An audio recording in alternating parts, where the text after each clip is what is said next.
the purpose of Jesus' miracles in Easter.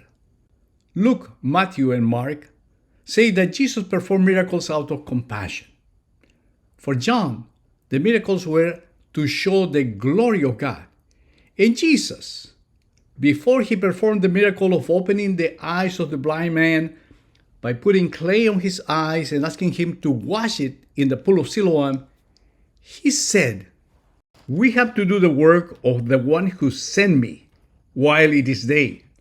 Night is coming where no one can work." The work of the one who sent me. The work of God.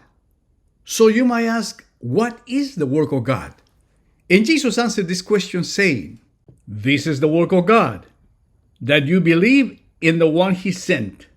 So Jesus performed miracles not only out of compassion or to show God's glory, but to help us believe.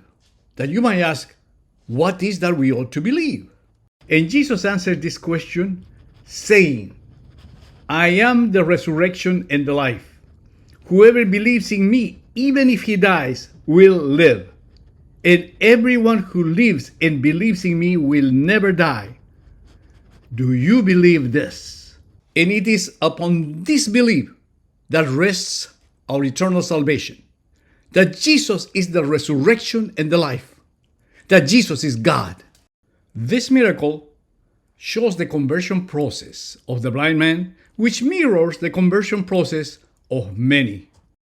When the blind man was asked who opened his eyes, he said it was a man named Jesus.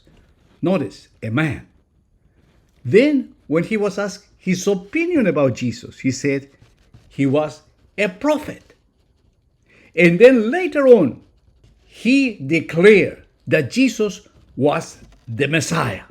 Similarly, many of us, when we first hear about Jesus, we think of him as a good man, then as a prophet, and then as God. Jesus also warned us to believe in him while it is day. In other words, to believe in him while Jesus is shining his light in our souls. Now, the devil will lure us into shutting our hearts to prevent the light of Christ into our souls, depriving us from believing that Jesus is the resurrection and the life, that Jesus is God. The following information comes from the book Psychology of Religion by E.D. Starbuck. Many conversions to believe in Jesus normally occur as early as 7 or 8. It increases rapidly to age 16. It declines steeply to the age of 20, and after 30 is very rare. So it should not be a surprise that the evil one is using the entertainment industry, the cell phones, and even the school system to malform the morality of young children with pornography and gender activism.